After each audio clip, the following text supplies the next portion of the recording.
오늘 보여드릴 건 또 하나의 AI 뉴스가 아닙니다.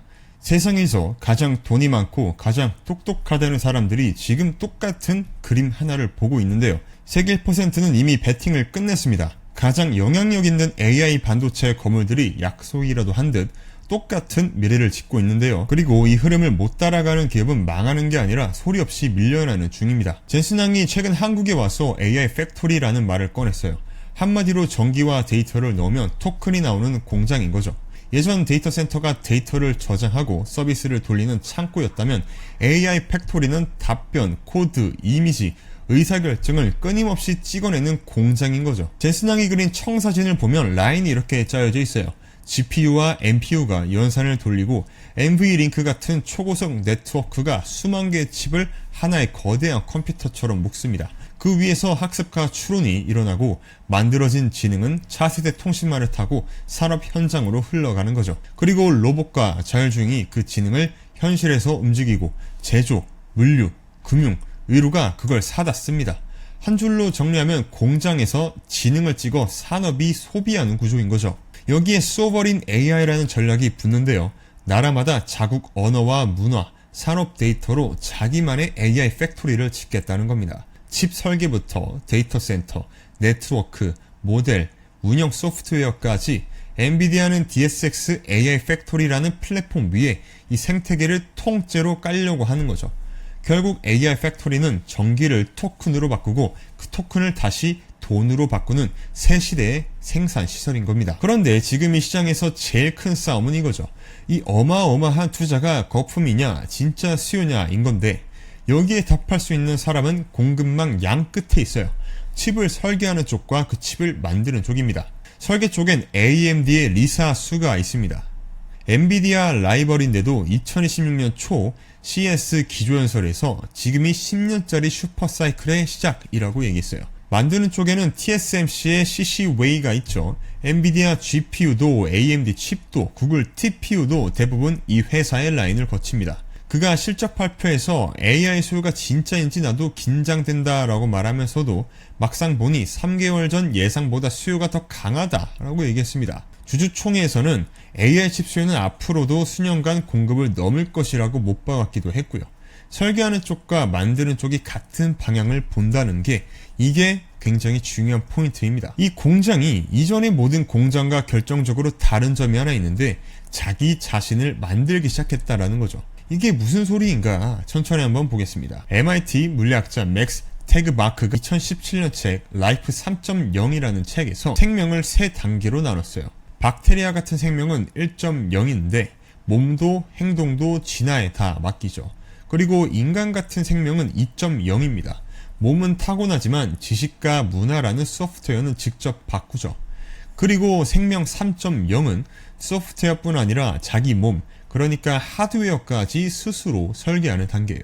지금 그 단계가 실제로 시작되고 있다라는 거죠. 구글 딥마인드 알파 칩은 칩의 회로 배치를 AI가 직접 설계해요.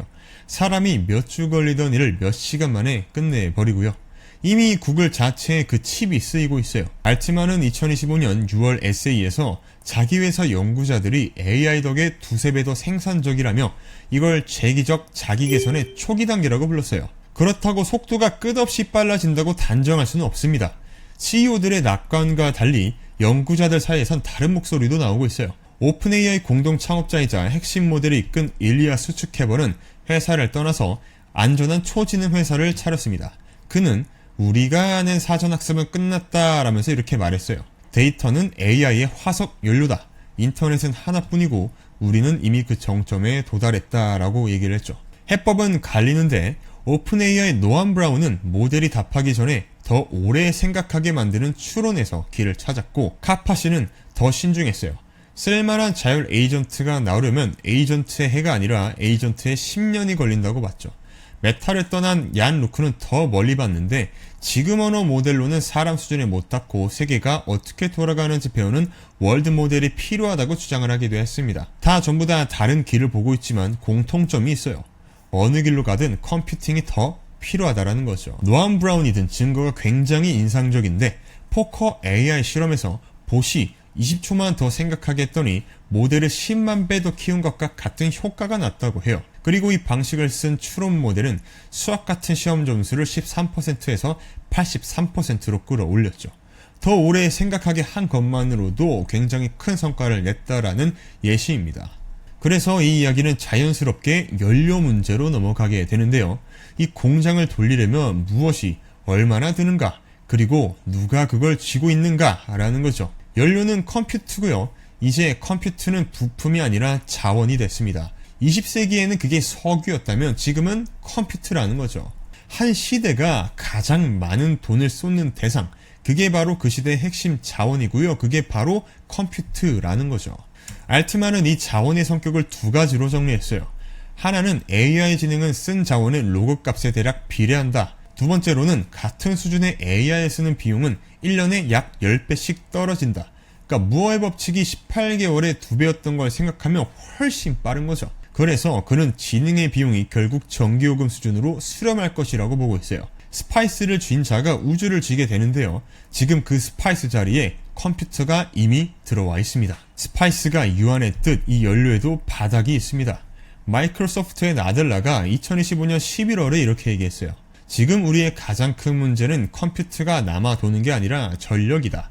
꽂을 수 없는 칩이 창고에 쌓였을 수도 있다 라고 얘기를 했죠. 게다가 완성된 모델을 계속 돌리는 추론이 전체 연산의 80에서 90%를 차지하면서 전력은 한 번 쓰고 마는 게 아니라 쉬지 않고 들어가게 되는 거예요. 2028년 미국 데이터 센터 전력 수요는 74기가와트, 확보 가능한 건 49기가와트예요. 약 25기가와트가 모자라게 되는 건데요. SK의 최태영 회장은 병목을 한 칸 더 안쪽에서 봤습니다. AI 칩의 진짜 병목은 메모리라고 했어요. 오픈AI가 요청한 월 90만 장의 HBM이 전 세계 한 달 생산량의 2배라고 했습니다. 그리고 이 메모리 병목을 진 게 한국의 두 회사죠. AI 팩토리의 가장 깊은 병목 하나를 한국 기업이 쥐고 있는 셈이죠. 이 갈증은 전력에서 멈추지 않습니다. AI 인프라는 한 산업의 한계에 부딪힐 때마다 그 너머의 다음 산업을 끌어당겨요. 원자력 다음은 핵융합입니다. 샘 알트만의 의장이었던 헬리오는 마이크로소프트에 2028년부터 핵융합 전기를 공급하기로 했고, 구글은 커먼웰스 퓨전과 200메가와트 핵융합 전력 구매에 계약을 맺었어요. 전력 부족은 연산을 아예 우주로 밀어내게 됐어요. 구글은 위성에서 연산하는 프로젝트 썬캐쳐를 공개했고요. 엔비디아가 투자한 스타클라우드는 2025년 11월에 이미 GPU 위성을 띄웠습니다. 그리고 이 모든 연산이 마지막으로 향하는 곳이 로봇이에요. 피규어의 휴머노이드는 BMW 공장 라인에 이미 들어갔습니다. 머스크는 테슬라의 가치 80%가 옵티머스 로봇이 될 것이라며 연 100만 대 생산을 이야기합니다. 이렇습니다. 컴퓨터가 전력을 부르고 전력이 핵융합과 양자를 우주로 부르고 그 끝에 지능이 로봇의 몸을 입고 공장으로 들어오게 되는 거죠. 그런데 말입니다. 공장은 거침없이 돌아가는데 정작 돈은 못 벌고 있어요. UBS 추정으로 이들이 사업에서 보는 영업현금 흐름을 거의 전부 잠식하고 있다고 보고 있어요. 지난 10년 평균이 40%였던 것과 비교되죠. 그래서 흑자 기업들이 모자란 돈을 빛으로 메우기 시작했고 26년 AI 관련 채권 발행은 약 5,700억 달러로 한 해에만 거의 2배가 될 전망입니다. 모델 만드는 회사는 더 분명한데요. 오픈AI는 연매출이 250억 달러를 넘었지만 26년에 약 140억 달러 적자가 예상이 되고 있고요. 그래서 거품 논쟁이 붙고 있는 거죠.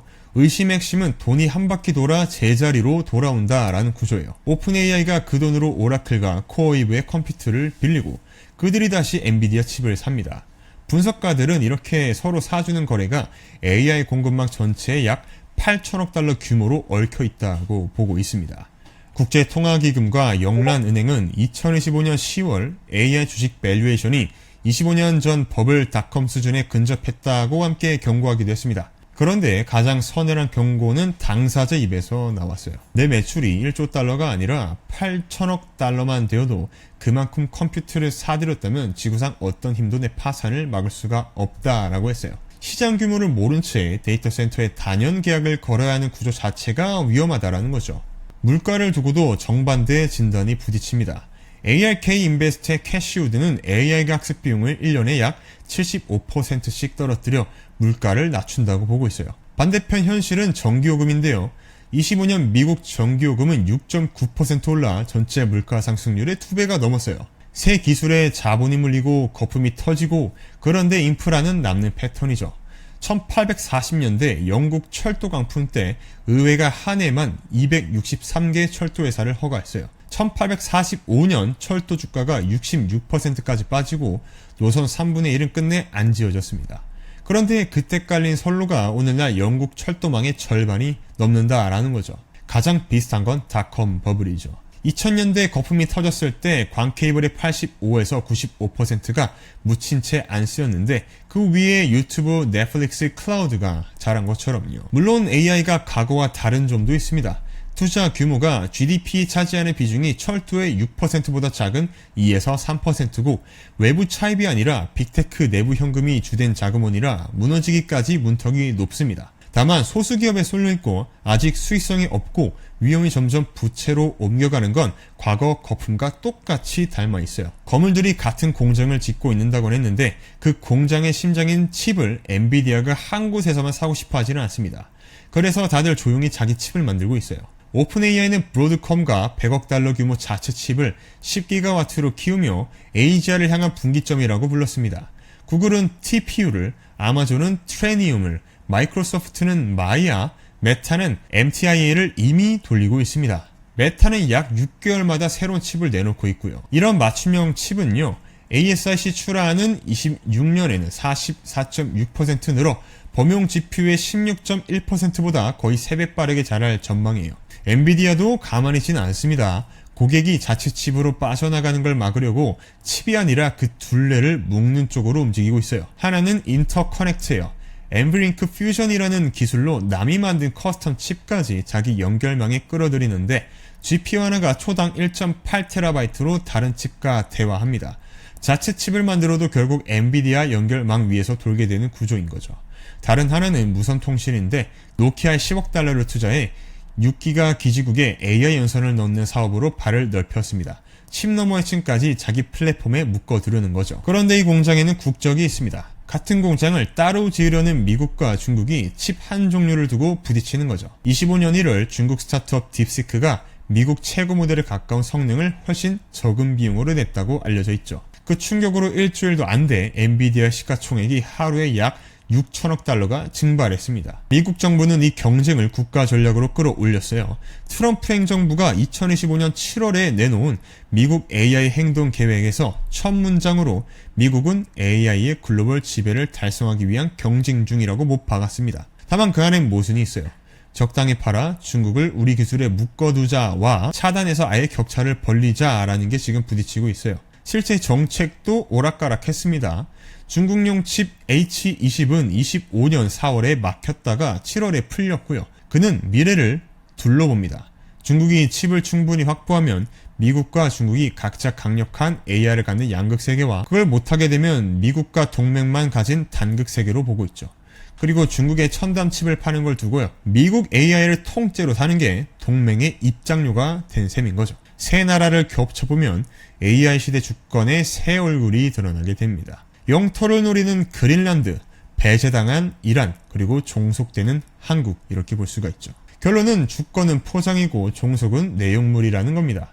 손정희도 비슷한 경고를 했어요. 초지능 한 곳을 돌리는 데만 GPU 100만 장과 1기가와트 전력이 필요하다고 얘기를 했습니다. 자국 AI 주권을 외칠수록 엔비디아라는 한 공급자에 더 깊이 묶이는 역설이 여기서 시작되는 거죠. 자, 그럼 왜 하필 이 사람들이 왜 지금 이런 큰 베팅을 동시에 하고 있는 걸까요? 답은 1997년에 나온 한 책으로 거슬러 올라갑니다. 주권적 개인이라는 책이에요. 이 책이 중요한 이유는 실리콘밸리에서 가장 영향력 있는 투자자 피터 틸이 이걸 지금까지 읽은 가장 영향력 있는 책으로 꼽았기 때문인데요.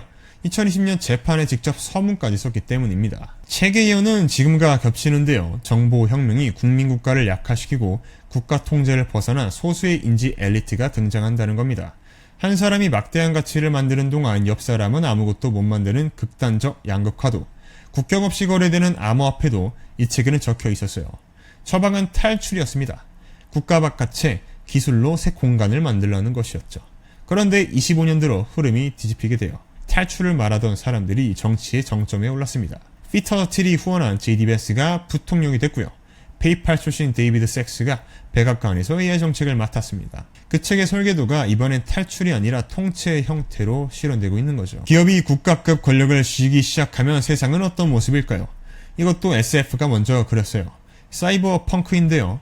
뉴로맨서, 블레이드 러너, 사이버펑크 2077에는 공통점이 있습니다. 정부보다 강한 거대 기업이 사회를 실질적으로 지배한다는 거죠. 이 구도를 메가컴프, 소수의 거대 컴퓨팅 기업이 지능 인프라를 독점하는 구조라고 보는 거죠. 지금 거물들의 행동이 그 풍경을 실제 현실로 옮기고 있습니다. 머스크의 XAR 발전소급 전력을 끌어쓰는 콜로서스라는 슈퍼컴퓨터를 짓고 이걸 디지털 초지능의 여명을 위해 설계됐다라고 표현을 했어요. 마크 저커버그의 메타는 1기가와트급 프로메테우스를 2026년 가동하고 최대 5기가와트까지 키울 하이페리온을 짓고 두 기업이 모두 엄청난 데이터 센터를 짓고 있는 거죠. 두 시설이 쓰는 전력은 미국 가정 400에서 500만 가구에 맞먹고요. 이 힘을 어떻게 쓸지를 두고 만드는 사람들이 네 갈래로 갈리고 있습니다. 같은 공장을 지으면서도 그 공장이 살 세상의 정치는 다르게 그리고 있는 거죠. 샘 알트만은 풍요와 보편화를 말하면서 매주 1기가와트의 새 AI 인프라를 찍어내는 공장을 목표로 내걸고 있고요. 아모데이는 같은 풍요를 인정하면서도 부의 집중을 민주주의의 위협으로 보고 실리콘밸리에서 드물게 누진세와 부유세를 직접 제안하고 있어요. 저커버그는 그 힘을 중앙이 아니라 개인의 손에 직접 쥐어주는 개인 초지능을 내걸고 있습니다. 이들이 무엇을 약속하든 공장이 돌면서 가장 먼저 닥치는 현실은 양극화예요. 그리고 이건 예측이 아니라 이미 측정되는 현재이기도 합니다. 스탠퍼드 연구진은 25년 이걸 탄광 속 카나리아라고 불렀어요. AI에 가장 많이 노출된 직종에서 10살에서 25살 청년 고용이 2년 새 13% 줄었는데 같은 직종 경력직은 오히려 늘었습니다. AI가 학교에서 배운 지식은 대체해도 현장 경험은 아직 대체하지 못하고 있기 때문이죠. 20년 1분기에만 테크업계에 약 7만 8천 명이 해고됐고 그 절반이 AI 자동화 때문이었습니다. 세일즈포스 CEO는 그의 소프트웨어 엔지니어를 한 명도 새로 안 뽑았다라고 했고요. 한국에도 신호가 뚜렷합니다. SK하이닉스는 25년 실적으로 기본급의 29배가 넘는 성과급을 풀어서 연봉 1억인 직원이 1억 5천에 가까운 보너스를 받았어요. 같은 시기 중소기업의 임금은 대기업의 61%, 일도 구직도 안 하는 쉬었음 청년이 20대에만 43만 명인 거죠. AI가 만드는 부가 어디로 흐르는지를 성과급 명세서에서 먼저 보여주고 있는 겁니다. 남는 일자리의 성격도 달라지고 있는데요. 오픈 AI 내부에서도 인간에게 남는 몫은 직접 만드는 능력이 아니라 좋은 문제를 고르는 감각, 중간 결과를 의심하는 눈, 검증 방법을 설계하는 능력으로 옮겨갔다라고 봅니다. 나델라는 26년 6월 이걸 자본의 언어로 바꿨고요. 이제 모든 회사가 두 자본을 써야 한다는 겁니다. 사람의 지식과 판단인 인적 자본, 그리고 회사가 직접 만들고 소유하는 토큰 자본. 그러면서 일이나 직무는 떠넘길 수 있어도 학습은 떠넘길 수 없다라고 했습니다. 사람과 AI가 복리로 함께 쌓이는 학습 루프를 진 회사만 살아남는다라는 거죠. 그래서 새 계급의 분할선은 토큰, 누가 연산자원을 지었느냐인데요. 컴퓨팅을 일찍 확보한 쪽은 수백 개의 자율 작업을 동시에 돌리며 매일 지능을 복리로 쌓고, 그렇지 못한 쪽은 표준만 따라가도 한 달 예산을 사흘에 태우게 되는 거죠. 지능이 값싸고 흔해질수록 그게 소유한 소수의 전유물이 되는 역설인 셈이죠. 26년 우리는 정반대로 기계의 지능을 통째로 맡기는 길을 골랐습니다. 그렇다면 하버트의 질문이 그대로 돌아올 거예요. 그 지능을 진 소수는 누구이고 나머지는 어디에 서게 되는가? 답을 외부에서 기다릴 수는 없습니다. 그래서 우리가 할 수 있는 건 세 가지예요. 첫 번째는 범용 모델은 갈아 끼우더라도 회사 안에 토큰 자본을 직접 쌓는 거. 두 번째는 만드는 능력보다 문제를 고르고 결과를 검증하는 능력을 키울 것. 세 번째는 사람과 AI가 복리로 함께 배우는 학습 루프를 내 손에 둘 것. 지능이 흔해지는 시대에 살아남는 건 그 지능을 따라가는 사람이 아니라 방향을 진 사람이죠. 이 흐름을 구경만 할지 내 쪽으로 끌어올지는 결국 우리가 정하고요. 이 흐름에 올라타고 여러분들의 시스템을 직접 만들어 보고 싶으시면 저희 컨더처브 클럽의 특이점 빌드에서 함께 하시는 게 제일 좋습니다. 저희 특이점 빌더스에서는 100명의 에이전트로 함께 일하기 위해 필요한 세 가지의 도구, 클로드 코드와 LMS 에이전트와 코덱스를 8주 동안 배웁니다. 이 코스를 통해서 여러분만의 시스템과 여러분만의 에이전트 직원, 여러분들의 시스템의 토큰과 경험을 늘릴 수 있는 시대를 본격적으로 함께 할 수 있게 되실 거예요. 100명의 에이전트로 함께 일하는 시스템이 필요하신 분들은 제 홈페이지에서 문의 주시면 저희가 답변 드리도록 하겠습니다. 구독과 좋아요는 다음 영상을 만드는 데 연로가 됩니다. 다음 영상에서 또 좋은 내용으로 뵙도록 하겠습니다. 감사합니다.